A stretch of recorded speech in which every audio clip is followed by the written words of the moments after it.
Bonjour à tous, moi c'est Madeline, je suis maman de jumelles et créatrice du podcast Jumeaux, triplés et plus, parents, la parole est à vous. Ici, on parle de nos parcours de parents et futurs parents de multiples, librement, sans tabou, avec bienveillance et surtout, je l'espère, avec beaucoup d'humour. Grossesse, accouchement, néonat, retour à la maison, gestion du quotidien, on se dit tout, on partage tout, les galères comme les victoires. Au programme, des discussions avec des parents et des entretiens avec des professionnels pour mieux comprendre et aborder plus sereinement cette aventure unique. Alors si ça te tente, n'hésite pas à t'abonner et à me suivre sur la page Instagram Jumeaux, triplés et plus. Et maintenant que c'est fait, reste avec moi, c'est parti.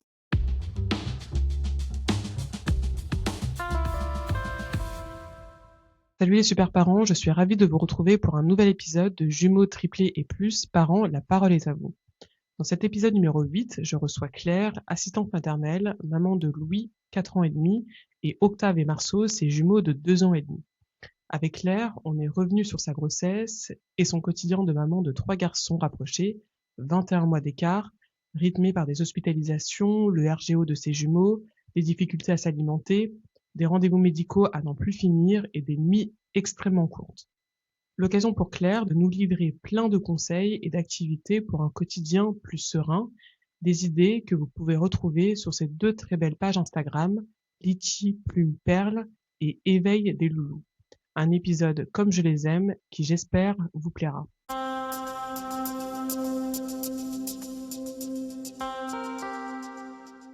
Claire, je te remercie d'être avec moi aujourd'hui. J'ai énormément de questions pour toi et je voulais commencer par la première question. Comment tu as réagi quand tu as su que tu attendais des jumeaux? Bon, déjà avec surprise parce qu'on s'y attendait pas du tout et on l'avait pas envisagé vu qu'on n'a pas de jumeaux dans nos familles, que c'était pas une PMA. Donc voilà, un peu comme une majorité de personnes, on pensait pas que c'était possible, mais il faut bien des premiers. J'ai pas forcément eu peur sur le coup. On avait plus eu des questions techniques du genre, mais comme Louis il avait à l'époque 14 mois quand on a su que j'étais enceinte, est-ce qu'il va falloir une poussette triple, comment on va organiser les chambres, et puis il va falloir changer de voiture, plus de questions voilà, pratiques. Et hâte de le dire, on n'a pas réussi à attendre le premier trimestre, on l'a dit à nos proches très rapidement parce que voilà, c'était tellement énorme qu'on avait besoin de le communiquer. Et justement, quelle a été la réaction de vos proches? Alors étonnamment, pas du tout celle qu'on attendait, c'est-à-dire que quand on annonce le premier bébé, tout le monde est très joyeux, félicitations, c'est génial, voilà, parfois même les larmes aux yeux, alors que quand on a annoncé la grossesse gémellaire, on a eu le droit à tout un tas de réactions qu'on n'attendait pas, beaucoup de bon courage, qui sont pas forcément malveillants, mais qui sont pas forcément ce qu'on attendait, et aussi des remarques un peu moins sympas du style bah de toute façon c'est pas sûr que les deux survivent, ou heureusement que c'est pas tombé sur moi, ou c'est pas comme ça que tu vas maigrir, ou au moins Louis sera pas un enfant roi. Euh, voilà, tout un tas où ça va pas plaire à ton boss, parce qu'à l'époque du coup j'étais encore juriste. Que des réactions un peu négatives, même le vous êtes fou, comme si que c'est nous qui avions choisi. Voilà, donc, au début de la grossesse, ça a été un peu un coup de massue de voir la réaction des gens qui, sauf quelques exceptions bien sûr, au final nous ont pas forcément félicité, c'était plus même pareil, c'est la mort de votre couple, tous les parents de jumeaux qu'on connaît se séparent, voilà, plein de trucs un peu négatifs. Et qui n'était pas votre état d'esprit. Non, bah non, à l'époque, franchement, on l'a vu comme un peu un signe du destin. On s'est dit, bah si on a été choisi pour être parents de jumeaux, ou plus un du coup, parce qu'on dit souvent parents de jumeaux, mais il faut pas oublier que la difficulté était aussi qu'on en avait un en bas âge.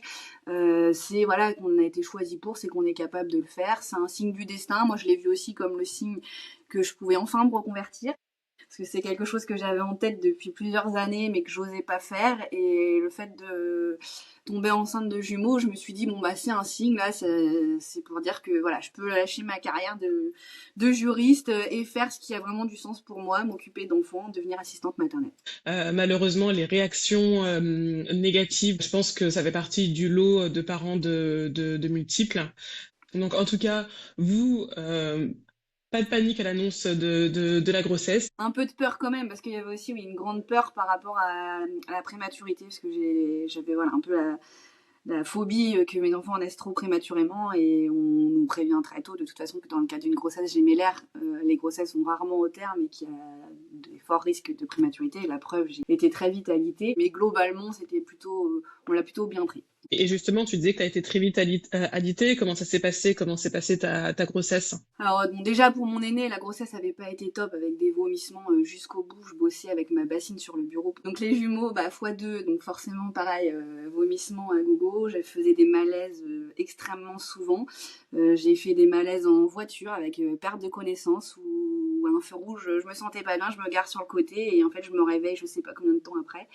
En Waouh. gros, des grosses fatigues dans la douche, pareil, je suis tombée plusieurs fois dans les pommes, donc très vite, j'ai pas pu rester seule avec mon fils, donc il a fallu qu'on trouve et qu'on paye des babysitters, qu'on demande l'aide des mamies, etc., pour que je sois jamais seule, parce que c'était trop dangereux. Et j'ai très vite été arrêtée aussi parce que voilà, même conduire, ça devenait compliqué. J'ai vite au final alité au début par fatigue, on va dire, puis bah, par obligation parce que du coup j'ai fait une menace d'accouchement prématuré avec le col qui s'est ouvert. Donc j'ai été alitée par ma sage-femme au départ et quand j'ai eu trop de contractions, du coup j'ai été hospitalisée au CHU, des piqûres pour faire maturer les poumons des bébés au cas où, les perfs aussi pour diminuer les contractions, etc. Et au bout de, je sais plus, 5 jours, j'ai pu rentrer chez moi en restant strictement alitée.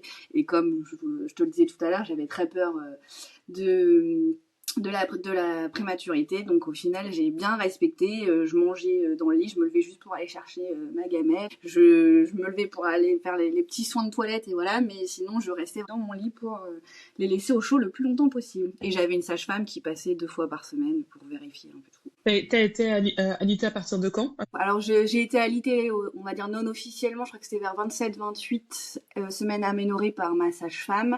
Et je crois que j'étais à tout juste 29 quand j'ai été hospitalisée. Et comment tu l'as vécu toute cette période? Pas si mal parce qu'en fait pour moi mon état d'esprit c'était vraiment je m'en fous entre guillemets de m'ennuyer chez moi, d'être alitée et d'être bloquée.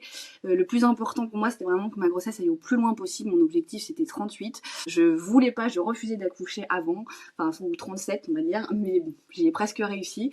Mais je comptais les jours, chaque semaine, chaque jour était une victoire et je le voyais comme on va dire une petite parenthèse dans une vie. Donc je vivais pas mal moralement le fait d'être alitée.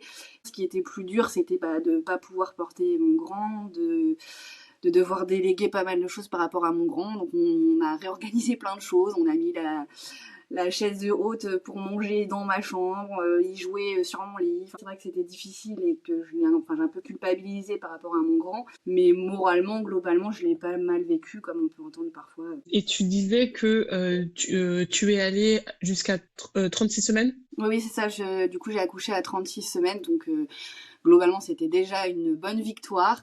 Ouais, c'est En sûr. fait, j'ai été hospitalisée donc à 35 et quelques. J'ai été réhospitalisée pour suspicion de cholestase. Et quand ils m'ont Mm. laissé sortir le vendredi, le fait de faire la voiture pour rentrer chez moi, globalement, je pense que ça a déclenché un peu tout.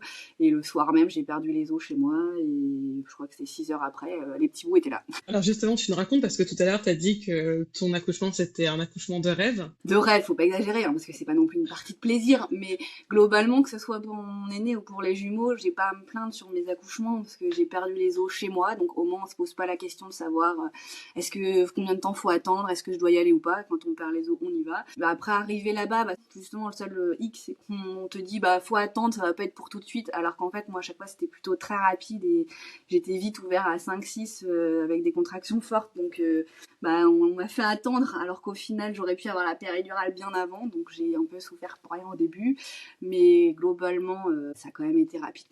Et surtout, j'ai pas eu besoin d'instruments de torture, comme je peux dire, parce qu'on nous prépare beaucoup pour une grossesse gémellaire, à ce qu'il y ait des complications, à ce qu'on doive Mm. retourner le bébé au forceps et compagnie. Donc on sort tout avant l'accouchement, un accouchement où il y a d'ailleurs beaucoup de personnes présentes. Donc ça peut faire peur, mais au final, ça peut aussi très bien se passer. Le premier est sorti, on me l'a mis sur moi, d'ailleurs il m'a fait pipi dessus. Et puis après, bon voilà, ils m'ont dit surtout poussez pas, retenez-vous entre guillemets. Le deuxième arrive en mode toboggan, donc le temps qui récupère le premier, le deuxième est arrivé direct. Donc Marceau est arrivé en deuxième. Bon lui, il a eu besoin d'être aspiré un peu parce qu'il avait un peu du mal à respirer au départ, mais bon globalement, voilà, tout s'est bien passé. L'accouchement s'est plutôt bien passé. Ils avaient un très bon poids, donc on était très heureux au départ parce qu'ils étaient à 2,9 kg pour tous les deux, donc pour des Ah, jumeaux né un peu préma, c'était un très bon poids. Donc on était plutôt contents. C'est plus le lendemain où on a déchanté parce que voilà, où ils ont commencé à vraiment désaturer avec les bip bip et tout ça, où là c'était moins drôle, mais globalement l'accouchement s'est bien fait. Alors, avant justement que tu nous racontes comment ça s'est passé le lendemain, je vais te demander qu'est-ce que tu as ressenti justement quand tu as vu tes jumeaux et peut-être que tu as fait du pot à pot aussi. Qu'est-ce que tu as ressenti? Oui, oui, bah, j'ai fait du pot à pot, donc avec les deux, j'ai fait la tétée d'accueil, voilà, donc ça s'est plutôt bien passé. Le seul, on va dire, bémol que je peux mettre aujourd'hui, c'est que c'est un peu flou. En fait, c'est tellement, bah voilà, je pense, on est tellement dans notre bulle, c'est voilà que je sais même plus bah, lequel j'ai allaité en premier, dans quel Hmm. sens ça s'est passé. C'est tellement intense qu'au final, bah il y a des choses qui sont devenues floues. D'ailleurs, j'ai aussi perdu connaissance. On m'a après mis dans le fauteuil pour monter dans la chambre avec mes bébés sur moi et en fait j'ai perdu connaissance. J'ai quand même le début qui est un peu flou mais voilà c'était quand même de la fierté et je me souviens des yeux du papa qui pétillaient en disant c'est nous qui avons fait ça. Voilà, c'est juste voilà ce moment magique.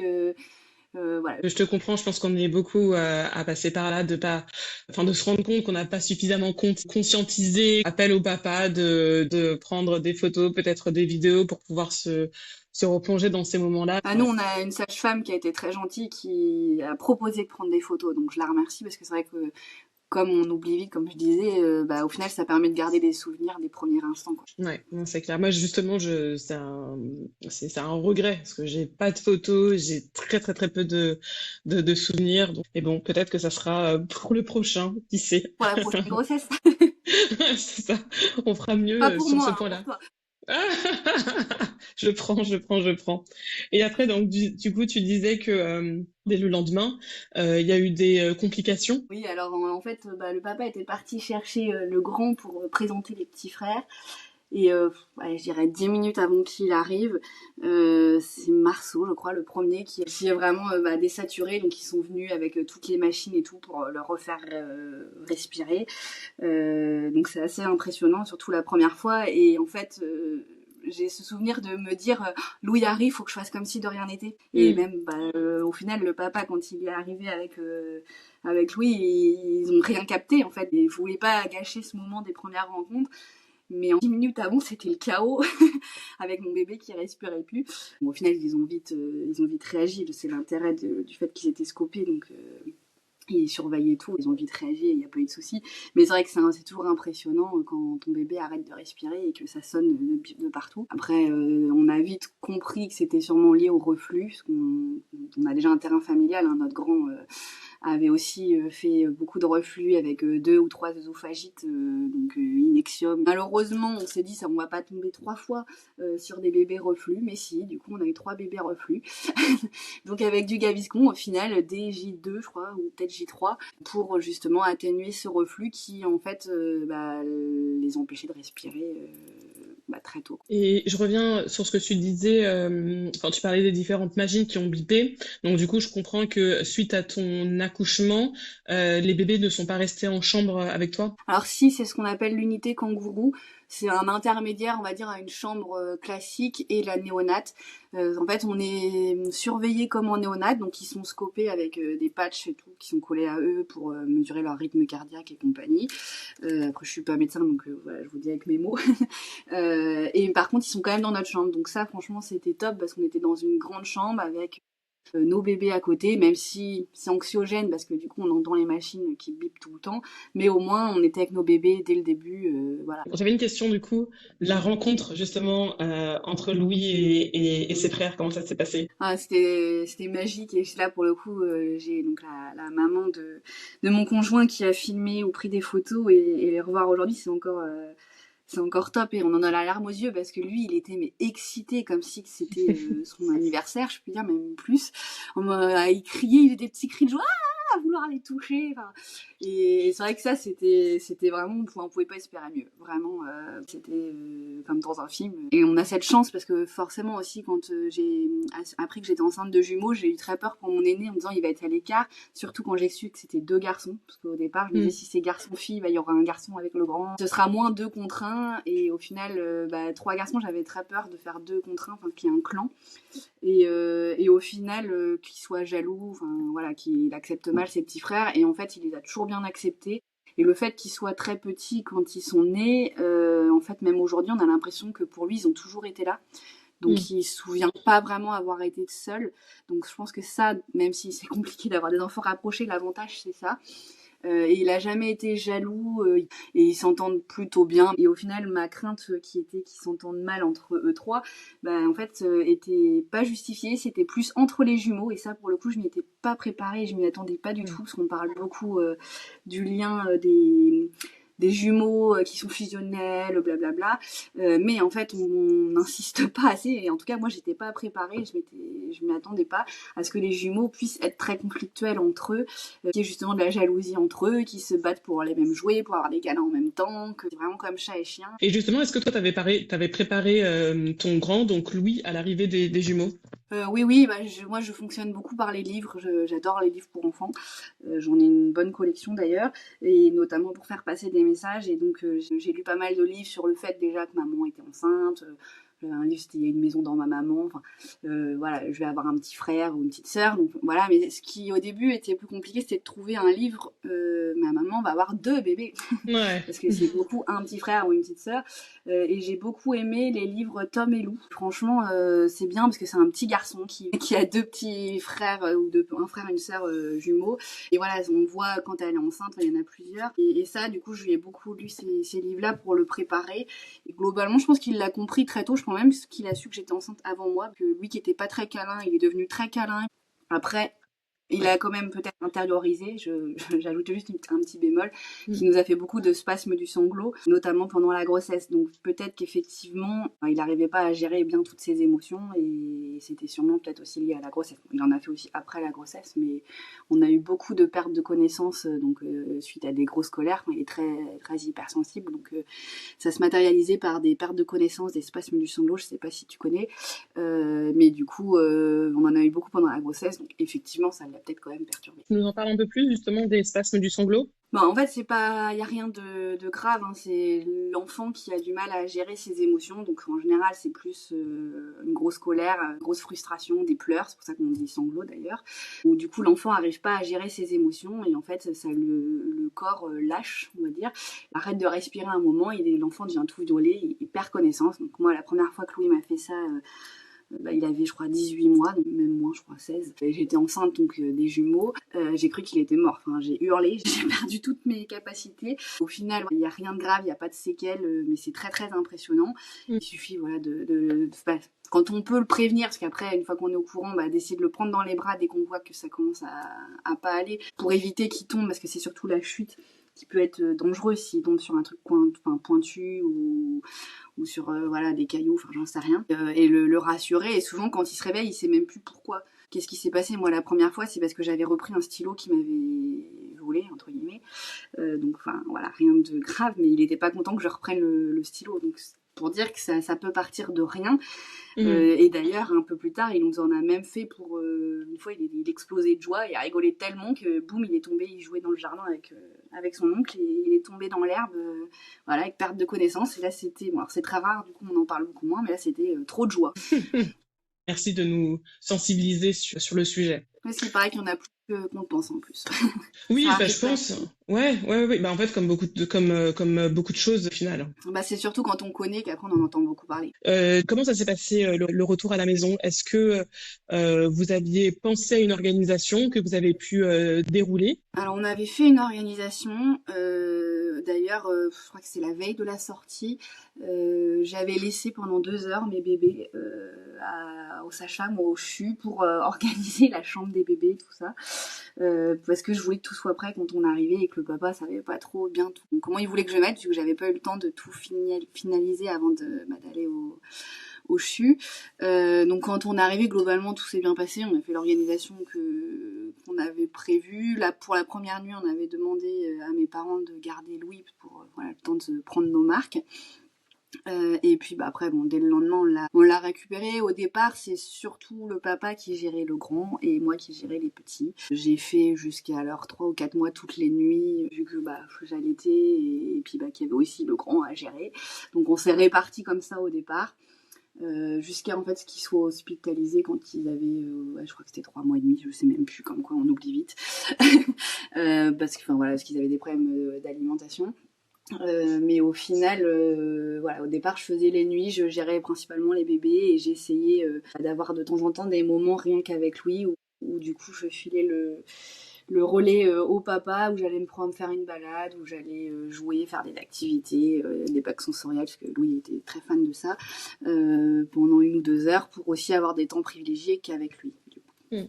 Et est-ce que tu as justement un conseil pour les tout jeunes parents pour pouvoir traverser les premiers jours, les premières semaines, les premiers mois? Alors pour ceux qui sont au biberon, moi j'ai une machine qui certains vont la critiquer, mais moi que j'ai trouvé franchement très appréciable, c'est la Baby Brezza qui fait les biberons tout seul. Et bon, je l'ai pas eu au départ, je l'ai eu après et j'ai regretté de pas l'avoir eu dès le début, parce que pour le coup j'ai pas d'action ni rien avec cette machine, j'ai jamais été influenceuse pour cette machine. Mais globalement je trouve que ça aide et on n'a pas besoin de réfléchir en pleine nuit quand on dort très peu, parce qu'au début je dormais par demi-heure, genre mes 4-5 fois 20 minutes par jour, c'est tout. J'avais jamais plus de 20 minutes, 30 minutes d'affilée de sommeil. Donc au final, on peut être fatigué et pour voilà, éviter de faire des erreurs, d'avoir à compter, la machine qui prépare tout seul, c'est très pratique. Donc ça, c'était un premier outil gadget. Autre outil, entre guillemets si je puis dire, c'est de se faire aider quand on peut. Après, on n'a pas forcément un entourage qui sont à l'aise avec des jumeaux, parce que c'est pas évident, des jumeaux, ça fait beaucoup peur. Et puis il peut y avoir d'autres neveux, nièces, d'autres petits-enfants. Les grands-parents sont pas forcément dispo pour aider, et malheureusement il faut essayer d'avoir des nuits de récupération, sinon ça devient au bout d'un moment trop compliqué. Donc moi j'avais une astuce qu'une autre maman de jumeaux m'avait transmis à l'époque, c'est de prendre une nurse de nuit. Moi, je me souviens quand ça m'en avait parlé enceinte, je m'étais dit, bon, non, jamais de la vie, je ferais ça. En plus, ça a un coût. Mais au final, la santé est plus importante que l'argent. On s'en rend compte quand on a des jumeaux et on est vraiment à bout de sommeil. Et du coup, on a pris quelques nuits, notamment après l'hospitalisation des enfants qui a été très éprouvante. On a pris quelques nuits avec une nurse de nuit qui venait de 22h à 6h, qui nous permettait à tous les deux de dormir pendant plusieurs heures d'affilée on ne peut pas dire récupérer parce qu'on met beaucoup de temps à récupérer de plusieurs nuits sans sommeil, mais qui permettait de reprendre un peu de force, quoi. Donc ça, voilà, ça existe, faut se renseigner autour de vous. Il y a beaucoup de choses, de toute façon, avec des jumeaux qui ont un coût, et parfois on se dit c'est un peu gadget, mais on va dire pour survivre. Je suis un peu négative là, mais pour survivre, parfois c'est obligé d'avoir des astuces pour essayer de faciliter la vie.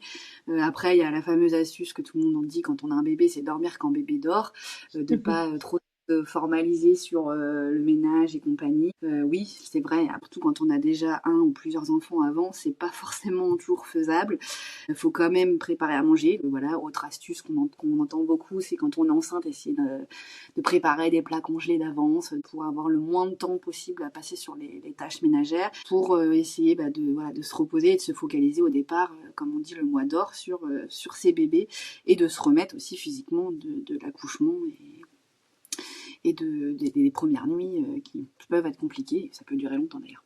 J'avais une question, je voulais revenir sur les nuits. Donc toi, tu disais qu'au début, tu les allaitais? Oui, donc j'ai allaité et tire allaité du coup, parce que très vite j'ai aussi tiré mon lait, puis pour le coup j'avais pas du tout de problème de quantité de lait, parce que j'en ai même donné au lactarium pour tout vous dire, donc j'aurais pu avoir des triplés.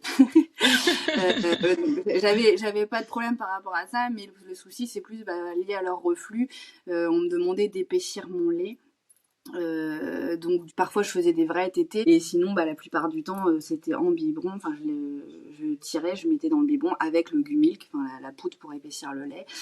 Et la maternité, en fait, quand on a compris, enfin quand les pédiatres ont compris que le fait qu'ils désaturent en oxygène, etc., était lié à leur reflux. Et donc après ils ont eu très tôt du Gaviscon, ce qui a amélioré les choses. Comme je disais, ça a toujours été compliqué quand même, les repas.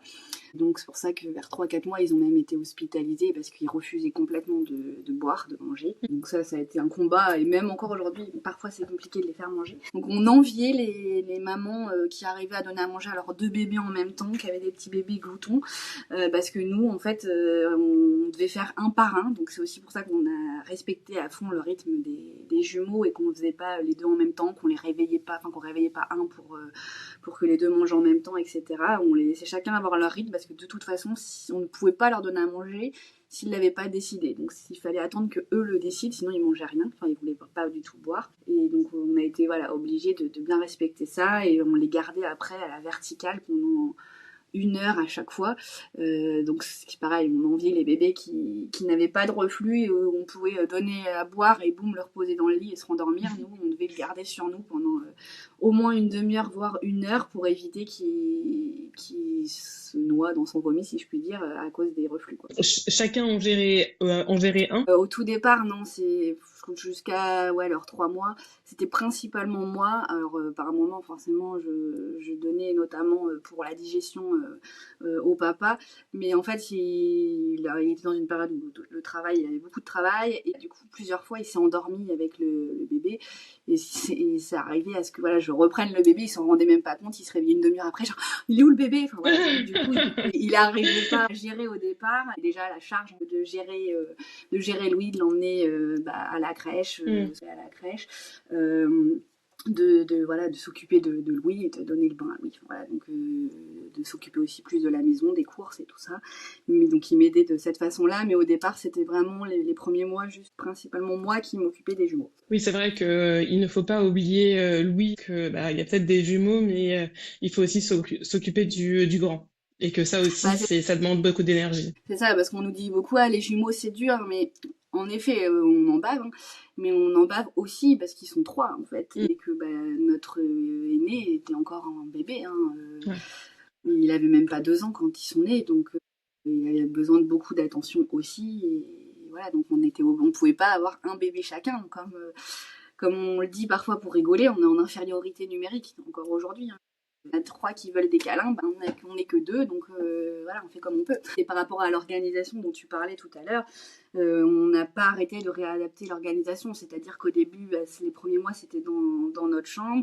Ensuite, on a changé et au final, on a mis dans leur chambre un lit, et où du coup, je dormais sur le lit de garde, on appelait ça comme ça, dans leur chambre.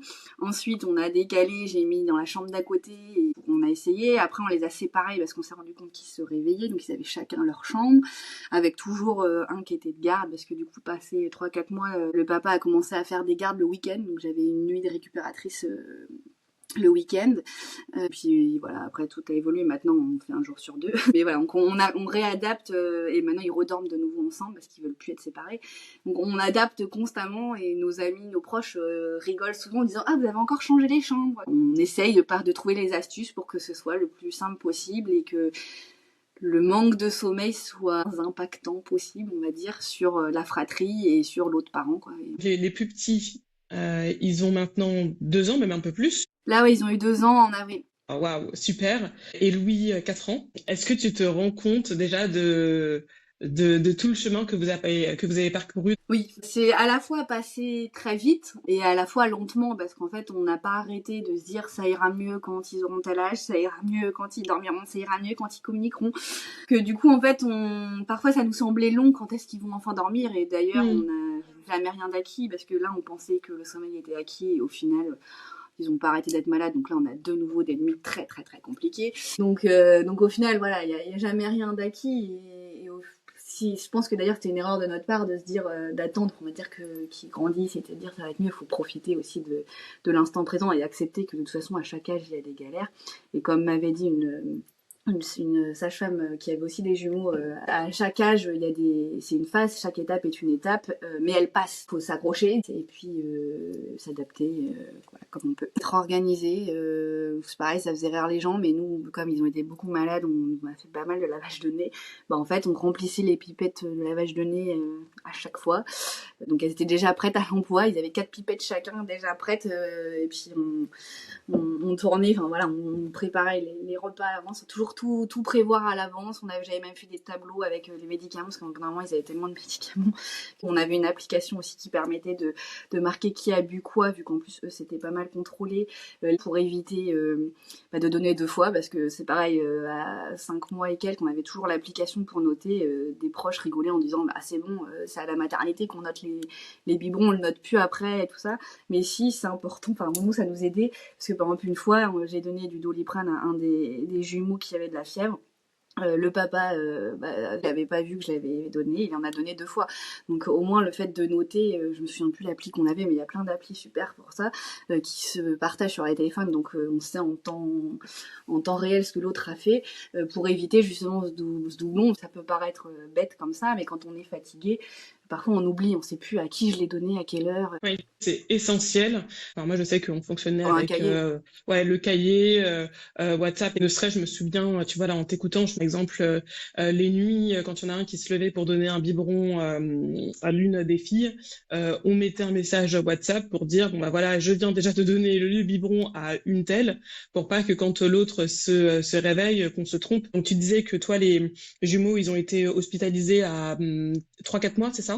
Oui, chute de leur courbe de poids, parce que du coup ils refusaient de boire, c'était des crises, des hurlements. Bon, déjà jusqu'à cet âge-là, on avait la PMI qui venait toutes les semaines pour peser, pour boire, et bon, là ils avaient beaucoup de mal à boire à cause de leur reflux, donc ils avaient été mis sous Inexium. On se demandait si c'était pas une œsophagite. Enfin, il y avait vraiment un blocage avec le biberon. Ils refusaient de boire. Au final, on a changé de lait. Ils avaient un lait, on a cru qu'ils étaient allergiques aux protéines de lait de vache, donc ils ont eu un lait de riz, mais en fait ils refusaient complètement de le boire, donc c'est là qu'ils ont été hospitalisés. Donc on est repassé sur un lait classique. Ça s'est amélioré, on recommençait à boire, mais ça a toujours été compliqué. C'est pareil, l'entourage disait ils prennent pas de goûter, mais en fait non, parce que s'ils prenaient un goûter à 16h, et ben ils mangeaient plus jusqu'au lendemain 10h. Donc en fait, ils ont mal dormi. Enfin, voilà, les nuits sont compliquées, mais pas parce qu'ils mangeaient, parce qu'au final, ils ont très tôt arrêté de manger. Je crois qu'à 4 mois, ils faisaient déjà quasiment leur nuit par rapport au biberon, parce qu'ils c'était des petits mangeurs. Au contraire, on se battait pour qu'ils mangent.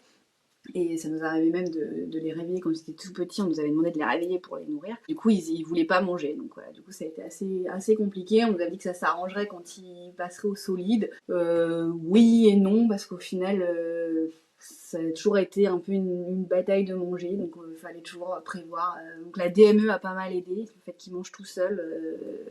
Mais on a vu une orthophoniste pour troubles de l'oralité. Aujourd'hui, c'est quand même mieux, mais ça reste des petits mangeurs. Il faut parfois se battre. En plus, là, maintenant, j'en ai un j'ai Louis qui mange toujours très bien manger, Octave qui maintenant mange plutôt bien.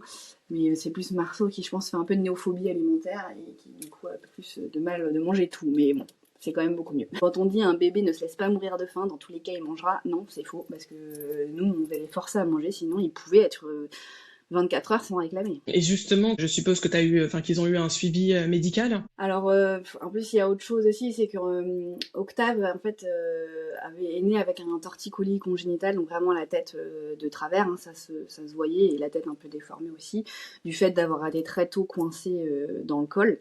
Et du coup, il avait le bassin et la tête de travers, donc ce qui le faisait souffrir. Donc c'est aussi pour ça qu'il hurlait toutes les nuits, qu'il avait aussi, je pense, du mal à manger. Pendant l'hospitalisation, on a été mis en contact avec un kiné ostéo du CHU qui a fait quand même pas mal de miracles. Donc lui, on le voyait toutes les 3 semaines. Mais dès leur naissance, ils étaient déjà suivis par un ostéo, tous les 15 jours au départ. Et suite, du coup, à l'hospitalisation, ça a été un peu plus, parce qu'on a fait 2 séances, voire 3 séances de kiné par semaine, plus, du coup, ostéo tous les 15 jours, plus avec l'ostéo-kiné du CHU. Donc nous, on l'appelait le magicien, tellement il était fort et qu'il arrivait à faire du miracle. Et un jour, on a entendu parler du syndrome de Kiss par des connaissances d'amis. Et en fait, c'est quand il avait 9 mois qu'on a fait 3 séances sur Paris avec ces fameux ostéopathes du centre Kiss qui, du coup, ont réussi à nous le débloquer. Maintenant, c'est moi qui fais des séances de kiné pour remettre mon corps en état. Ah, ça, c'était encore un autre sujet. Comment se remettre de sa grossesse, mais on y reviendra. Là, la question que je voulais te poser, qu'est-ce qui a été pour toi le plus éprouvant pendant ces 2 premières années? Premièrement, le manque de sommeil, hein, clairement. Jusqu'à 9 mois, globalement, on n'a jamais eu plus de 2 heures de sommeil d'affilée pour Octave jusqu'à ces 9 mois. Et après, oui, il a aussi fait énormément d'otites. Quand il faisait des otites, c'était des hurlements à gogo et on pouvait pas le poser, on pouvait même pas dormir. Il fallait le bercer en bougeant, en étant debout. Donc on a fait énormément de nuits blanches et il s'est mis à dormir à partir du moment où il a eu la pause des yo-yo, justement en novembre l'année dernière. Il y a eu du mieux suite à l'intervention des ostéos du centre de Kiss et tout ça, mais régulièrement il refaisait des otites et donc dès qu'il faisait des otites c'était de nouveau la galère et donc il a arrêté de souffrir des otites grâce à l'opération des yo-yo. Ouais, en fait, ce que je voulais dire là en t'écoutant, c'est que il y a peut-être des parents qui vont dire oui, non, moi aussi, mon enfant a fait des otites, moi aussi, mon enfant avait un sommeil très fractionné. Mais là, la difficulté, c'est le fait qu'il y a d'autres enfants et que quand il y en a un qui se réveille, bah, peut-être que l'autre aussi se réveille. Et d'ailleurs, ça me fait penser à un de tes posts sur Instagram qui m'a fait hurler de rire. C'était en mode qui veut gagner des millions? Où tu disais ouais, il y a trois qui se réveillent, qu'est-ce que je fais?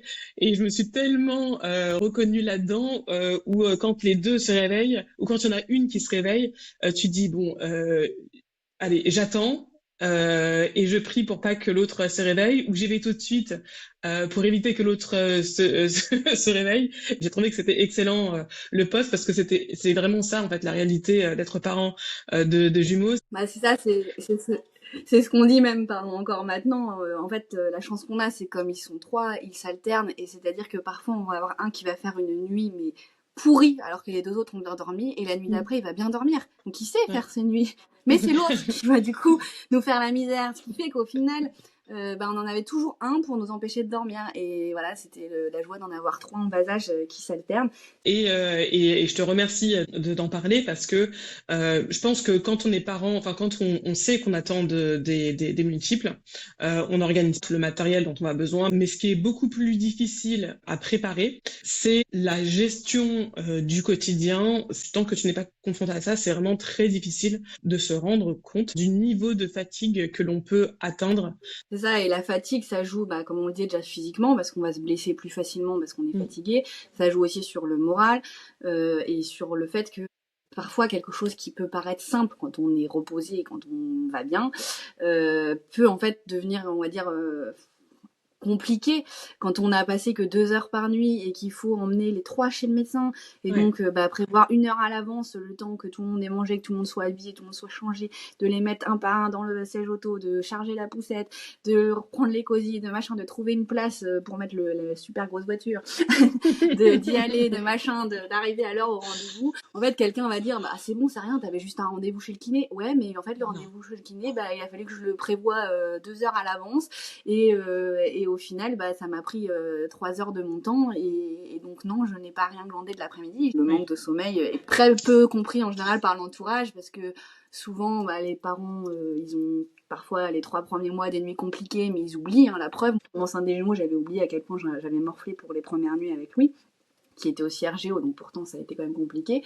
Mais au final, quand on est vraiment privé de sommeil pendant une très longue période, peu de gens comprennent vraiment ce que ça signifie et à quel point c'est compliqué et que c'est pas du chichi.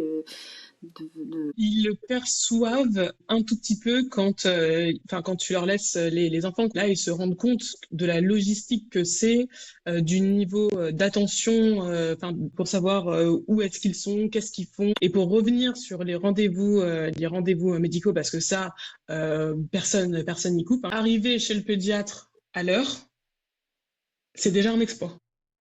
C'est ça. Et pendant un moment, ils étaient tellement tout le temps malades que j'allais 3 à 4 fois, parfois par semaine, avec des rendez-vous médicaux, pas forcément pédiatre. J'avais rendez-vous par jour pendant le premier hiver. C'est énorme parce que c'est pas simplement la séance en elle-même, c'est comme tu le disais, toute l'organisation qui est en amont. Et bien entendu, ça ne se passe jamais comme tu as prévu. Et c'est une source de stress que ceux qui nous entourent ne comprennent pas. Moi, combien de fois dans les proches m'a dit mais Madeleine, mais pourquoi tu t'angoisses autant? Ce n'est que un rendez-vous, mais parce qu'en fait justement ce n'est pas que un rendez-vous. Et puis j'ai envie de dire, il y a l'organisation en amont, mais il y a la gestion des enfants pendant le rendez-vous. Oui, aussi. Parce que nous, par exemple, les vaccins, on s'organisait toujours pour y aller à deux. C'est-à-dire que quand il y en a un qui se faisait vacciner, après il pleure, par exemple, et du Ouais. coup il y a un des parents qui consolait un pendant que le deuxième se faisait piquer, parce qu'on pouvait pas, la pédiatre, fallait que ça avance quoi, que ça aille vite. Il y a d'autres patients qui attendent. Là, pour les rendez-vous comme ça, on s'obligeait à y aller à deux. Déjà, ne serait-ce que pour quand il y avait Louis aussi gérer le grand. Et c'est vrai que ça, c'est quand on pouvait, on le faisait, parce que c'est compliqué. D'ailleurs, notre pédiatre au départ, après on avait changé, mais était au 3e étage. La poussette double ne rentrait pas dans l'ascenseur. Donc Aïe, ça, aïe, c'est aïe. aussi à prévoir. Parce que Oui. porter deux cosy ou un en porte-bébé, un en cosy, enfin voilà, c'était compliqué. Mais justement, dans tout ça, dans ce quotidien qui est très intense, je voulais savoir si tu avais réussi à prendre du temps pour toi. Alors oui, grâce justement au babysitter qu'on a pu payer. Alors c'était pas toujours gagné. J'ai par exemple un exemple qui me vient en tête tout de suite. Une fois j'ai pris une babysitter, donc c'était une élève sage-femme, une après-midi, alors que j'étais à la maison, juste parce que je m'étais dit j'ai envie de me faire un bain. Et en fait je fais couler mon bain, je commence à rentrer dedans et là elle m'appelle, elle fait j'y arrive pas, les deux pleurent, j'ai besoin de toi, je peux pas gérer les deux. Et du coup j'avais fait couler mon bain pour rien parce qu'au final tout l'après-midi j'avais dû avoir un bébé dans les bras parce que ça allait pas ce jour-là. Et donc j'avais pas payé la babysitter pour rien parce qu'elle en avait un et j'en avais du coup qu'un à gérer. Mais au final j'avais même pas pu prendre mon bain. Donc c'est pour ça il y a la théorie de dire il faut prendre du temps pour soi, etc. Et effectivement je suis la première à le dire. Mais c'est pas toujours facile en pratique à faire et on n'a pas forcément un entourage qui est dispo parce que déjà parfois ils ont peur des jumeaux ou ils ont d'autres occupations ou même les amis ils ont d'autres enfants, etc.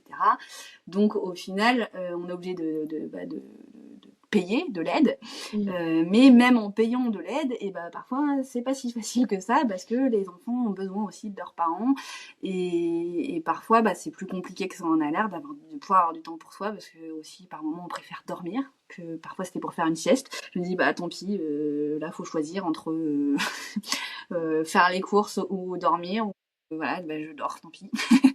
Et il y a des moments où on est un peu en mode survie. On a eu beaucoup de ce terme-là, et ce qui était choquant pour d'autres, on dirait c'est bon, vos enfants ils vont globalement bien, etc.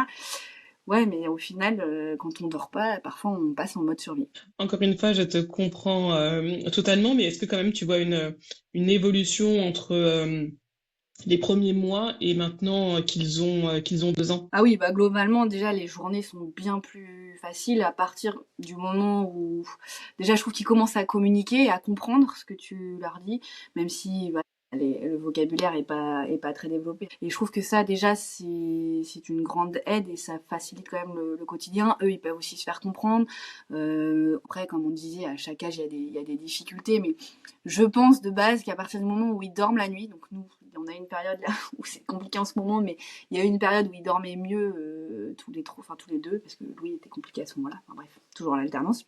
Mais globalement, on a une période où il dormait mieux et du coup, on n'avait qu'un ou deux réveils par nuit. C'était déjà génial. Ça aide déjà beaucoup à gérer le quotidien. Et après, moi, j'adore m'occuper d'enfants dans la journée. Donc pour moi, la difficulté, c'est surtout la nuit. C'est comme quand on est malade, c'est là qu'on se rend compte de l'importance de la santé et de la chance qu'on avait d'être en bonne santé. Et quand on dort, c'est là qu'on se rend compte la chance que c'est de pouvoir faire une nuit complète. C'est au final un luxe qu'on découvre quand on en est privé. Exactement, c'est un luxe et il y en a qui l'ont très tôt et il y en a malheureusement d'autres comme nous où ça se fait attendre, mais bon, c'est pas grave, ça va arriver de toute façon, un enfant finit par dormir, hein. Une autre question que je voulais te poser, c'est Octave et Marceau, ils ont 2 ans. Est-ce que le fameux Terrible 2 est arrivé? Alors oui, alors j'utilise aussi l'expression terrible two. Après, c'est une phase, on va dire, d'affirmation, d'opposition, mais qui est nécessaire et qui est obligatoire. Et je le vis pas forcément mal. Pour le coup, j'ai aussi peut-être mes astuces, aussi liées peut-être à mes formations à SMAT et compagnie. J'en ai mis justement l'autre jour sur mon compte Instagram. Par exemple, ne serait-ce que leur proposer un choix. Ils veulent pas mettre le pantalon bleu que vous leur demandez. Dès le début, vous dites tu veux le pantalon bleu ou le pantalon rouge. Au final, tu choisis deux pantalons que t'aimes bien, tu t'en fous qu'ils prennent l'un ou l'autre, mais lui il est content parce qu'il a un choix et en fait ça évite la crise. Il va choisir le pantalon bleu ou le pantalon rouge. Mais le fait d'être acteur et en fait d'être autonome dans certains choix, ça évite beaucoup de crises. Et aussi le fait de parler en disant marche lentement plutôt que ne cours pas, parce qu'au final ils comprennent pas les négations, et c'est très difficile parce qu'on a l'habitude de parler en négatif, mais du coup et c'est en essayant ces astuces là, je trouve que ça aide quand même de parler aussi, voilà, beaucoup des émotions. Mon grand a été hypersensible, donc il nous a fait beaucoup de crises. Et au final, je trouve que la crise des 4 ans est pire que la crise des 2 ans. Il y a une crise mais des voilà, 4 ans, ça existe ça? Ouais, le fucking fort. Il y a le teenager. Il y a le teenager et le fucking fort. Enfin, je dis des 4 ans, mais au final, c'est plus 3 ans et demi, je dirais. C'est avec l'école, en fait. Ouais. Nous, au final, il a été plus compliqué à partir du moment où il est rentré à l'école, et les crises ont été beaucoup plus violente, on va dire, mais je trouve qu'à partir du moment où on peut quand même communiquer, on explique l'émotion une fois que c'est passé, parce que souvent pendant la colère on peut pas forcément, mais ça va. Ce qui est dur en fait, c'est plus le jugement des autres qui vont derrière dire oh là là, son enfant il est mal éduqué, blablabla. Et en fait c'est plus ça que je trouve qui est pesant, parce qu'au final l'enfant, quand on sait que c'est juste parce que son cerveau il est pas mature, que c'est une phase normale du développement, voilà, moi en tout cas les crises qu'ils font à la maison je les vis pas mal. J'ai une tolérance assez forte a priori d'après ce que me dit mon conjoint aux pleurs. J'ai plus de mal à gérer quand je suis en public, parce qu'en fait je fais trop attention à ce que les autres vont penser, et du coup je vais pas forcément réagir comme je fais avec calme d'habitude à la maison. J'ai beaucoup de livres sur les colères, les émotions, etc., les expliquer, et pour qu'ils arrivent à les identifier pour réussir à mieux les gérer. Je fais même des positions de yoga avec mon grand pour essayer de se calmer, de on souffle. J'ai des petits bonhommes aussi à Tony Box là qui font de la relaxation, et au final c'est plein d'outils, mais il existe plein d'outils. Après il faut trouver le temps, et moi c'est parce que j'adore ça, de s'y intéresser pour réussir à ce que ce soit plus gérable, notamment quand il y en a 2 en même temps. Et au final, je trouverais ça par exemple plus difficile, c'est quand là, ils commencent à avoir de plus en plus de mal à vouloir être en poussette. Par exemple, quand t'as 2 jumeaux, les 2 décident de partir en courant d'un coup d'un côté et de l'autre, parce que c'est pareil, ça fait partie de l'opposition du Terrible Two. Là, c'est ça qui est compliqué, c'est de se dire merde, je fais comment, j'attrape lequel en premier. Moi, j'ai eu le cas même, ils montaient sur, parce que c'est des grimpeurs, ils sont carrément montés il y a quelques mois sur la table, chacun d'un côté, et ils menaçaient de sauter chacun d'un côté de la table. Et je fais merde, je fais comment? Du coup maintenant j'ai enlevé toutes les chaises, hein, comme ça il grimpe plus sur la table. C'est ça la difficulté que les gens comprennent pas forcément quand t'as des jumeaux, 2 du même âge et qui s'entraînent dans les bêtises. C'est du coup réussir à arrêter les 2 en même temps quand ils sont pas au même endroit. C'est ça qui est compliqué, je trouve. Et ça me fait rigoler en t'entendant, parce que je pense à moi, mon quotidien, où l'un des mes challenges cette année, c'est d'arrêter à la poussette pour les amener à la crèche. Parce que mine de rien, quand tu dois gérer la poussette, déposer les enfants et ensuite aller au boulot, t'es même pas encore arrivé dans les transports en commun que tu transpires. Donc ça, c'est mon challenge de cette année. J'ai commencé, c'est mon mari qui a impulsé le truc. Ça va mieux, beaucoup moins de stress, beaucoup moins de panique. C'est pas évident. C'est quelque chose qui n'est pas simple. Je reviens, je fais pas de transition, je reviens. Tout à l'heure, je te demandais qu'est-ce qui était le plus éprouvant pendant ces 2 premières années. Et ben maintenant, je voulais savoir qu'est-ce qui est pour toi le plus extraordinaire. Le plus extraordinaire, pour ce qui me donne le plus de force et qui rebooste, on va dire, les compteurs quand on a les batteries à plat parce qu'on n'a pas dormi, c'est justement les moments de complicité, que ce soit entre les jumeaux ou avec le grand frère. Quand je les vois tous les 3 jouer ensemble, à rigoler, se courir après, quand ils se font des câlins ou ils se font des bisous, ou souvent quand il y en a un qui pleure ou qui est tombé, qui s'est fait mal, voilà, t'as l'autre qui vient lui rapporter le doudou et la tétine pour le réconforter, qui lui fait une caresse sur la tête.